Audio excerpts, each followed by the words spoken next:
är vi på hembygdsgården i Åls socken och den ligger på Vattberget i Insjön. Och bredvid mig så har jag Ann-Britt Enström. Mm. Och du har en så fin dräkt på dig, Ann-Britt. Vad är det du har på dig? Jag har sorgedräkten till Åls dräkt. Och vad består den utav då? Den består utav den svarta kjolen. Och de röda strumpor har vi fast det är sorg. Rött liv. Och vanlig tröja och svart tröjan. Vitt haskle. Och vad som karaktäriserar oss det är den här hatten och hettan. Mm.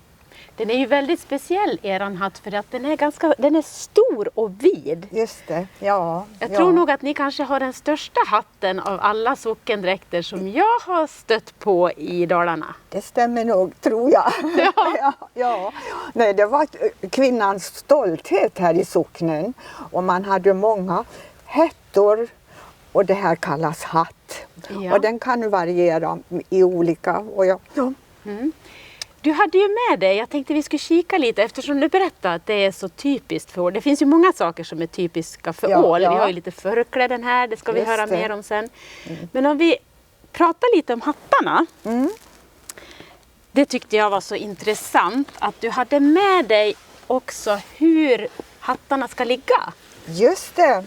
Det vill jag faktiskt rekommendera. När man kommer hem nu eller när man tar av sig hatten, förvara den då platt. Ta av hettan och låt hatten ligga så här rakt. Och det är ju... Och det är stoltheten, så jag har ju många varianter. Ja. Och här finns också till och med en liten sån Ja. spets. Om man tänker, den är ju stärkt den här då, Ja. för att den ska stå ut så här Just som en det. solfjäder nästan. Men när man tittar på hattarna så ser de ju lite olika. Här har vi en ganska lite grövre hatt. Ja. Är det olika när man använder de här? Ja, det ska det väl vara. Den brukades ju under 1700- och 1800-talet, kanske ändå tidigare om vi förstår. Ja. Men sen lades den bort. Det kom in med det här utifrån. Mode. Ål har ju haft mycket kontakt till exempel med Falun. De for dit med kol till gruvorna och kanske köpte med sig hem lite moderna saker. Och på 1850, vad vi har hört, så skulle männen, de la från sig sin dräkt och började med lite moderna långbyxor och så här. Men sen när vi kom in på 1870 och 80 så här, då började också kvinnorna och komma med lite mer moderna saker. Så. Just det. Så, La man bort, var det några kvar då som hade dräkt eller var det de flesta la bort inte dräkten? vad vi vet. Vi vet inte så mycket, men vad vi har förstått så lades den bort helt och hållet. Och föll lite i glömska då? Den här högtidsdräkten, den kanske de sparar på gården för den var lite fin med de här spetsarna. För där har vi hittat lite äldre spetsar. Ja. Men, och hettor också. Men annars förkläden och kjolar sydde de kanske om till barnen. Jag vet inte. Eller matrosor, jag vet inte. Ja. Men alltså det här var jättefint att se hur man förvarar de här. Det tycker jag verkligen. Men när du berättade där att dräktbruket försvann och man började använda modekläder. När tog man upp dräkten igen då? Jo, på sekelskiftet. Då var det en här i Ål, se om jag kommer på en Back-Olle Eriksson. Han var en hembygdskämpe. Och han hade mycket kontakt med Ankarkrona. Och då kom ju det här också. Hembygdsgården här. Och han tyckte att kvinnorna i Ål skulle också börja att ta upp dräkterna. För grannsocknarna, där brukades de ju för fullt hela 1800-talet. Vi har ju Gagnef till exempel och Leksand som alltid har haft sin dräkt i bruk. Så då började de komma in undan för undan då. Och då kom då den här vackra med röd kjol. Och vi ska ju se på lite dräkter så småningom då, men då var det flera. Men det var lite roligt där också, för då visste vi knappt ska det vara blått förkläde eller grönt förkläde, för det fanns lite kvar. Men årkvinnorna började då i början att ha grönt förkläde till det röda. Ja, och det är högtidskjolen, eller hur? Ja. Den röda. Ja, men sen var Nordiska museet i Stockholm, där fanns en docka med blått förkläde. Och då tog vi över och började med det blå. Ja. Och vad är vanligast idag då? Det är det blå förklädet till det röda. Och det är ju den som de flesta har också, för den är ju vacker. Ja. Du nämnde Nordiska museet. Ja. Och då tänkte jag också passa på att nämna att det finns ju Ingrid Bergman som jobbade på museet. Som var intendent där för textilier. Hon skrev ju sin livsavhandling om årdräkten. Och där finns det ju väldigt mycket att läsa om det äldre dräktskicket också, naturligtvis. Ja, just det. Det är ju där som har varit min mentor, kan man säga. Ja, precis. Ja. Men efter den här så har ni ju ganska nyligen gjort en annan bok, eller hur? Tänkte visa den också. Ja, gör det. Och här är ju många fina bilder på årdräkten. Ja. Och här har de ju blått förkläde då till den här röda. Men som du berättar då att i äldre tid så kanske man har haft grönt också då. Ja. Till det. Och det, just nu när jag liksom började repetera när jag skulle träffa dig. Så hittade jag ett förkläde som jag har använt och haft i den svarta. Men det här skiljer sig lite grann med band och så här. Och det här kom från mitt föräldrahem. Ja. Så jag tror just, det gick upp ett ljus för mig just det här då när vi skulle träffa. Att den har faktiskt bara en kort tid innan det här blå förklädet. Innan det blå. Ja, det som jag också har tänkt med ål det är att ni har väldigt många olika band. Ja. Du har ju ett ganska mörkt band. Ja. Här har vi också ett till det här lila förklädet som hör till vilken dräkt, när har man det lila förklädet? Då har man den här svarta kjolen och det här röda livet och sen då det här vita kan man ha till kyrkbruk. Ja. Och det har ju ett annat band då. Ja. Så att det finns väldigt många variationer i band då. Men du, hur ser dräktanvändandet ut idag? Det är mest den här röda dräkten som har kommit igen. Och högtidsvarianten. Högtidsvarianten, ja. Men sen, många använder ju den här själv så tycker jag väldigt mycket om den här svarta kjolen och det gröna förklädet och det vita som är andra rangens högtidsdräkt. Och då har jag en annan hetta på. Ja, just det. Den här äkthättan. Katunhättan. Den kommer då just i det förklädet. Eller jag kan också, om jag vill gå till kyrkan till exempel. Och kyrkvärdarna tidigare här, de använde ofta då den här förklädet och sen den vita halsklädet. Ja. Och kanske en liten roshätta till. Ja. Du pratade om rang. Och det är ju någonting som vi säger mycket i dräktsammanhang. Att man pratar om första rang och andra rang. Ja. Och det betyder ju att det är olika högtidssöndagar, eller hur? Alla dagar då. Just det. Juldagen och midsommardagen. Ja. Och alla de första rangsdagarna då har ni röd kjol då. Och Ja, inte alla. Ja, juldagarna, då har vi den röda kjolen. Ja. Och påskdagen och juldagen och midsommardagen och pingstdagen. På annandagen, då sätter vi på oss den svarta kjolen och gröna förklädet.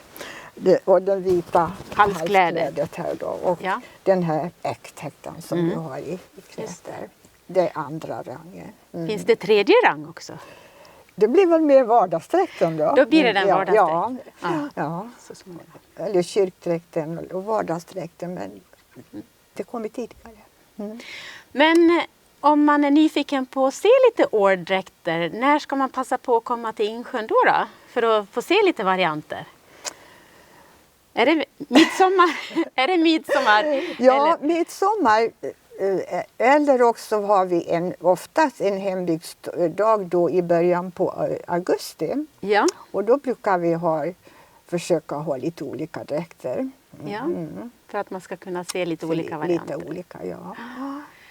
Men om man nu blir intresserad av att skaffa sig en åldräkt då, hur går man tillväga då? Ja, det är frågan. Ja. Tyvärr så har vi inte Sätergläntans butik kvar. Och det var väl där jag jobbade. Där jobbade du i många år. Ja, och många ringde och frågade vad man skulle ha. Och så här alltså. Men ni har lite dräktkurser i alla fall? Ja, det har vi. Ja. Och vi har ju Britt-Marie som kommer senare här. Och som kan berätta lite om vad hon har ordnat med. Ja, just det. Ja. Så lite finns det ändå om man är intresserad. Ja, ni får gärna ringa mig till exempel så länge jag hänger med. Ja. Jag är till åldern kommen, men... Ja, om man vill veta mer. Och även hembygdsföreningen säkert kan man höra av sig till. Men du, det var jättekul att få en pratstund med dig. Nu ska vi få se lite olika varianter. Och det är ju Ingrid som ska visa lite olika ålvarianter som vi ska få se. Hon är duktig. Men tack så mycket, Ann-Britt. Ja, tack själv. Ja, jag tänkte berätta lite grann om de olika varianterna i åldräkten. Själv heter jag Ingrid Knuters. Jag är född här men jag bor i Hälsingland numera. Och då tänkte jag vi ska börja med den finaste, alltså första rangens högtidsdräkt. Och den bär Britt-Marie Andersson idag. Och då har ni hört av Ann-Britt att vi har ju röda strumpor om vi börjar längst ner den här gången. Och röda strumpor det bär vi ju alltid, även om en sorg som ni såg. Och skorna med spännen är fint att ha om man kan få tag på sådana nu. Det är lite svårt att få tag på saker och ting numera.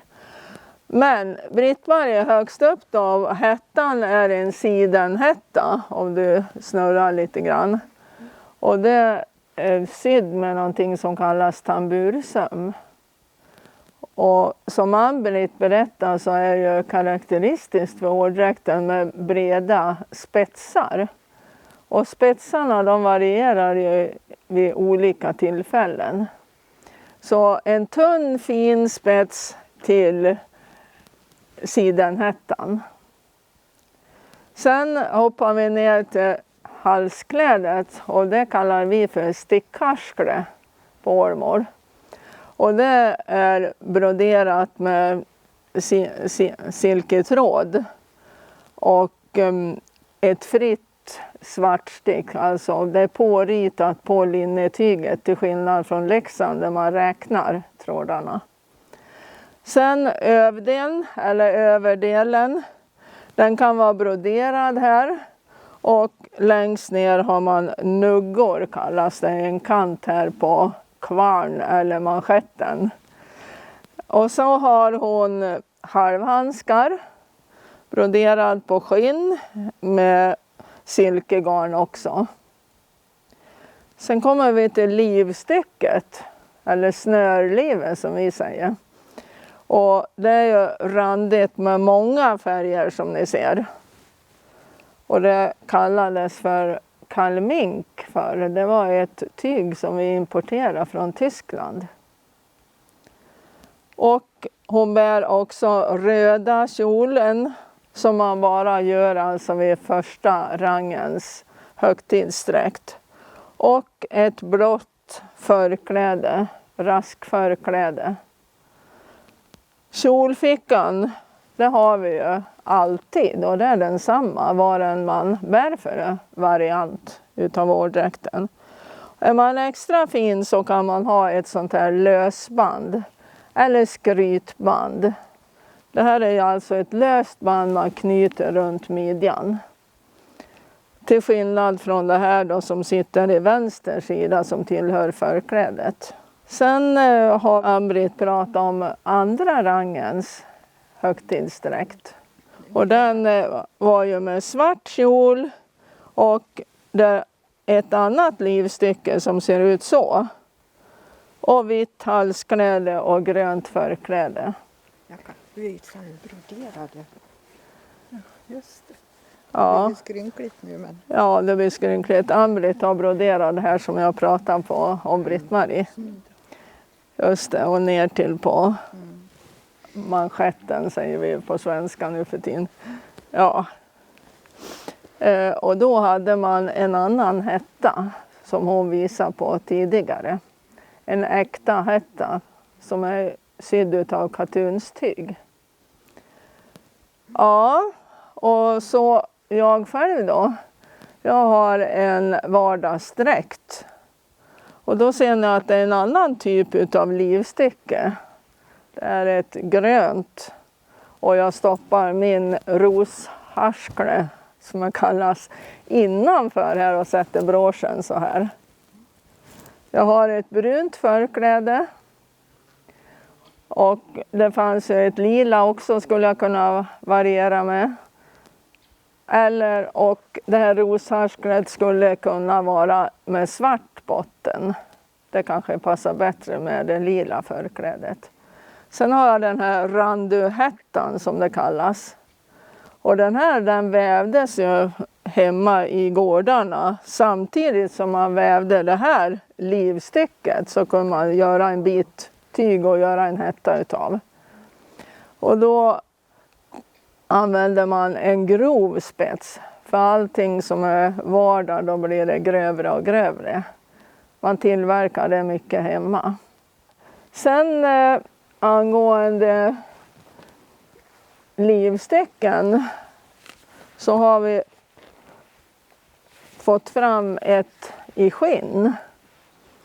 Och den kan man ju använda på vintern. Samtidigt som man skulle kunna använda en skinnkjol. Tyvärr har vi ingen sån kvar. Själv håller jag på att försöka sy upp ett sånt här livstycke nu. Om det var dåligt väder, ni vet man vill ju skydda den här spetsen. Då använder man sig utav en urvädersluva. Som man satt på helt enkelt så här. Nu vet inte om jag klarar av att göra det själv men man satt på så för att skydda spetsen. Och jag känner redan nu att det är fuktigt ute så att det kommer att slaka den här spetsen. Sen när det blev vackert väder om man inte ville ta av sig den. Då vänder man upp det här tyget så. Så. Sen kommer vi till våran man i utställningen håller jag på att säga, eller i visningen. Det är Stefan Rolands. Han är en av mina elever som har gått och sytt den här dräkten helt själv. Han började med en skjorta en termin. Och så blev det väst och så småningom byxor. Så man kan gå på kurs om det blir tillräckligt många intresserade i år och sy sin dräkt. Nu är det ju vissa saker, om man säger prata om herrdräkten, det kan man få fram material till. Även de här knapparna, du kanske ska vända dig om. Så. Sen kan man komplettera med en tröja till den också. Senaste vi har gjort är att tagit fram en långrock som tillhör årdräkten för män.